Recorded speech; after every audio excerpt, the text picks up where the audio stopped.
அப்ப நபிகள் நாயகம் ஸல்லல்லாஹு அலைஹி வஸல்லம் அவர்கள் மேராஜுக்கு போனாங்க. உங்களுக்கு தெரியும். என்ன கொண்டு வந்தாங்க நமக்கு சொல்லுங்க. 5 வக்து தொழுகை. அது மட்டும் இல்ல, நபிகள் நாயகம் ஸல்லல்லாஹு அலைஹி வஸல்லம் நரகத்துக்கு போனாங்க. நரகத்தை போய் பார்த்தாங்க. நரகத்துல போய் இந்த வட்டி குடுக்கல் வாங்கல் பண்றதை என்ன மாதிரி தண்டனை அனுபவிக்கிறாங்கன்னு பார்த்துட்டு வந்து சொன்னாங்க. ஜக்காத்தை முறையா கொடுக்காதவனுக்கு என்ன தண்டனை, அந்த தண்டனையை பார்த்துட்டு வந்து சொன்னாங்க. அதோட நேர சொர்க்கத்தின் வாசலுக்கு வந்தாங்க. சொர்க்கத்தின் வாசலிலே ஒரு வாசகம் எழுதப்பட்டிருந்தது. என்ன வாசகம் தெரியுமா? நீங்கள் தர்மம் செய்தால் 10 மடங்கு நன்மை, அதை கடனாக கொடுத்தால் 18 மடங்கு நன்மை. புரியுதா உங்களுக்கு? தர்மம் கொடுத்தா வெறும் 10 மடங்கு, அதை கடனா கொடுத்து திருப்பி வாங்கினா 18. ரசூலுல்லாஹ்வுக்கு ஆச்சரியமா போச்சு. ரசூலுல்லாஹ்வுக்கு என்னது? தர்மம் தானே பெருசு. தர்மம் கொடுத்தா திருப்பி வராது, கடன் கொடுத்தா திருப்பி வந்துடும். இது எப்படி பெருசாகும்? உங்களுக்கு வர சந்தேகம் ரசூலுல்லாஹ்வுக்கு அங்கே வந்துருச்சு. ஜிப்ரீல் அலைஹிஸ்ஸலாம் கேட்கிறாங்க, என்ன இப்படி எழுதப்பட்டிருக்கு? ஒரு பிளக்ஸ் போர்ட்ல இருக்கிற மாதிரி வச்சுங்களேன் சொர்க்கத்துடைய வாசல்ல. உடனடியாக ரசூலுல்லாஹ்வுக்கு சொல்லப்பட்டது, தர்மம் என்றால் அன்போடு முடிந்துவிடும். வாங்கினவராது கொடுத்தவருக்கு நன்மை கிடைச்சிடும், போயிடுவாரு. அதுங்க வேலை இல்லை. கடன் வாங்கினா அவர் உழைப்பாரு, அது அவருடைய உணவுக்கு எடுத்துக்குவாரு, திரும்பி அவர்கிட்ட கடனை திரும்பி கொடுப்பாரு. கடன் திரும்பி கொடுக்கப்படும். கொடுத்தா வாங்கினவர் என்ன செய்வாரு? மற்றவர்களுக்கு திரும்ப கொடுப்பார், கடன் கொடுப்பார். ஏன்னா கூடுதலா இருக்க பொழுதுதான் கடன் கொடுக்கிறார். கடன் கொடுக்கிறார் இல்லையா? இதுதான் 2 மடங்கு, அதாவது 10 மடங்குக்கு பதிலாக 18 மடங்கு நன்மை என்று சொல்லப்பட்டது ரசூலுல்லாஹ்வுக்கு. ஆக கடன் கொடுக்கக்கூடிய ஒரு அற்புதமான ஒரு அமல். அதை கொடுத்தா வட்டி ஒழியும், தர்மம் பெருகும். இப்ப வட்டி இல்லாம கடன் கொடுக்காம வட்டியை ஒழிக்க முடியுமா? நம்ம உலமாக்கள் பயன் பண்ணிட்டு தான் இருக்காங்க. பாவம், தொடர்ந்து பயன் பண்றாங்க வட்டி ஒழியன்னு. ஒழியல. அதுக்கு ஒரு செயல் திட்டம் வேணும். அது என்ன செயல் திட்டம்? வட்டி இல்லாம கடன் கொடுக்கணும் ஏழைகளுக்கு. நீங்க லட்சக்கணக்கில் கொடுக்கலாம். 10,000, 20,000, 50,000. நம்ம பிள்ளைங்க யாராவது வெளிநாட்டுக்கு போறாங்க, பணம் இல்லை, விசாவுக்கோ டிக்கெட்டுக்கோ, யார் கொடுக்கறது? எங்கேயோ போய் நிறைய அடகு வச்சுட்டு யாருக்கே போய் பணத்தை வாங்கிட்டு வர்றாங்க. எவ்வளவு கொடுமை. அதுக்கு மஸ்ஜிதுல வட்டி இல்லாம கடன் செய்யக்கூடிய ஒரு திட்டம் இருந்தால் எப்படி இருக்கும் யோசிச்சு பாருங்க. இன்னைக்கு தமிழ்நாட்டில் 3000 ஊர்கள்ல பைத்துல் மால் இருக்க மாதிரி 2500 ஊர்கள்ல வட்டி இல்லாம கடன் கொடுக்கிற அமைப்பு இருக்கு. எப்படி தர்மம் பெருகும்? நீங்க டொனேஷனா, இது ஜக்காத்து கிடையாது, நல்லா புரிந்து கொள்ளணும், குழஞ்சிடக்கூடாது. நான் ஜக்காத்து மேட்டரை விட்டுட்டேன். இப்ப நான் பேசுறது டொனேஷன், சதக்கா, அதை மூலமா பெற்று ஏன் கடனா கூட வாங்கலாம். யாராவது பணம் வச்சிருந்தா இந்த அமைப்புக்கு கடன் கொடுத்துட்டு திருப்பி வாங்கிக்கலாம். இந்த பணம் ஒரு 3 லட்சம் ரூபாய் இருக்கு. ஒரு 3 லட்சம் ரூபாய் உங்கள்கிட்ட இருக்குன்னு வச்சுங்க. உங்களுக்கு தேவைப்பட்டா நாங்க ஒரு 1 லட்சம் ரூபாய் ட்ரஸ்ட் மூலமாகவும் கொடுப்போம், கடனாக கொடுத்து மெதுவாக வாங்கிக்குவோம். இப்ப 4 லட்சம் ரூபாய் இருக்கு. எத்தனை பேருக்கு 10,000 கொடுக்கலாம் சொல்லுங்களாமோ? 40 பேர் கொடுக்கலாமா? இப்ப மாசம் 1000 ரூபாய் அவங்க தர்றாங்க. இந்த 40 பேர் 1000 ரூபாய் கொடுத்தா ஒரு மாசம் கழிச்சு எவ்வளவு கை கிடைக்கும்? எவ்வளவு? 40 பேர் 1000 ரூபாய் கொடுத்தா எவ்வளவு வரும்? 40,000 வரும்.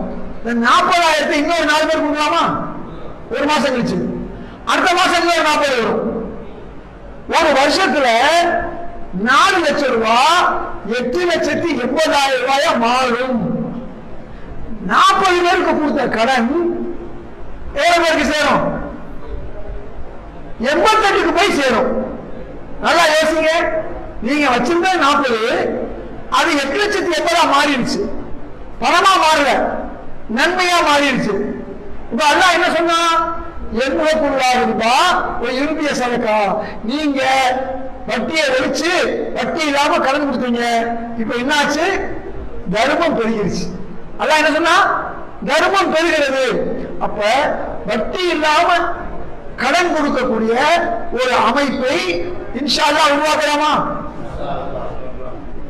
இதுக்கு டொனேஷன், கடன், சதகா இதுல இருந்து வாங்கி செய்யலாம்.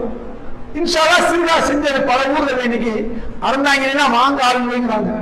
கேட்டு பாருங்க, அறந்தாங்கில இருந்து இங்க காதல் வந்திருக்காரு. அப்ப பணம் வாங்க பல ஊர்கள் இல்ல, பல ஊர்கள தோப்புத்துறையில இல்ல. அங்கெல்லாம் 23 லட்சம் ரூபாய் வசூலாச்சு, இதுல 25 லட்சம் ரூபாய் வசூலாச்சு அறந்தாங்கில. இதே மாதிரி ஒரு பயான் பண்ணும் போது ஏன் சொல்றேன்னு சொன்னா, நாம் இதை ஆரம்பிச்சா இன்னைக்கு அது நாளைக்கு ஒரு கோஆபரேட்டிவ் பேங்கா மாறும். இன்னைக்கு தமிழ்நாட்டில் ஜன்சேவா சங்கம்னு கோஆபரேட்டிவ் பேங்க்.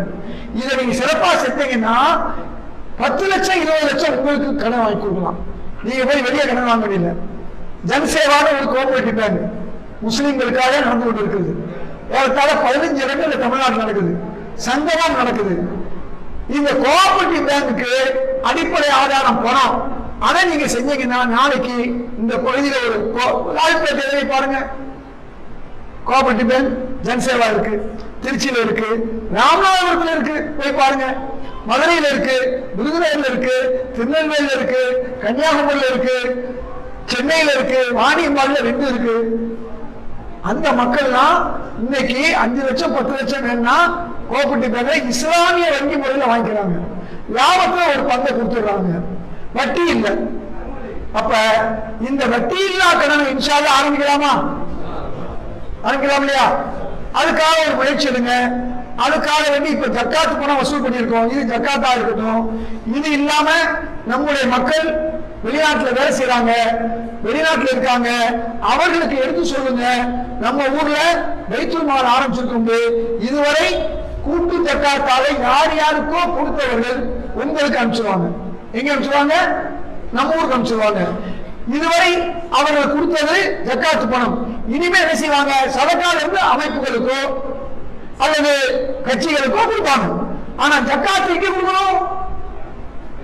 இந்த ஊருக்குள்ளேயே அரபகத்திலேயோ அமீரகத்திலேயோ மலேசியத்திலேயோ வேலை பார்க்கக்கூடிய எங்க அனுப்புவாங்க? நாளைக்கு உண்மை இருந்தா இந்த ஊருக்கு வரும். அப்ப அவங்க என்ன செய்வாங்க? சதக்காவோ டொனேஷனோ கட்சிகளுக்கு கொடுக்கட்டும். இப்ப அவங்க அல்லாஹ்வுடைய அந்த தண்டனை வந்து அவர்களும் ஒரு நல்ல ஒரு சூழ்நிலைக்கு வருவாங்க. ஆக இந்த பைத்துல் மாலை நீங்கள் இன்னைக்கு அமைச்சதுனால, இன்னைக்கு நீங்க உருவாக்குனதுனால இன்ஷா அல்லாஹ் வெளியூரில் இருக்கக்கூடிய நம்ம மக்களும் இதை பின்பற்றுவார்கள். அது மட்டுமல்ல, இன்னைக்கு இந்த புதுப்பட்டினம் புதூர்ல ஆரம்பிச்ச இந்த பைத்துல் மால் எங்கெல்லாம் பைத்துல் மால் இல்லையோ அந்த ஊர்களையும் ஆரம்பித்து அல்லாஹ்வுடைய அருளை பெற வேண்டும். பொருளாதார நிலையிலிருந்து நாம் உயர வேண்டும். கல்லாமை இல்லாமை எல்லா ஆமையும் நீங்க வேண்டும் என்றால் அல்லாஹ் சொன்னதை கேட்போம், ரசூல் ஸல்லல்லாஹு அலைஹி வஸல்லம் செய்ததை செய்வோம் என்று கூறி விடைபெறுகிறேன்.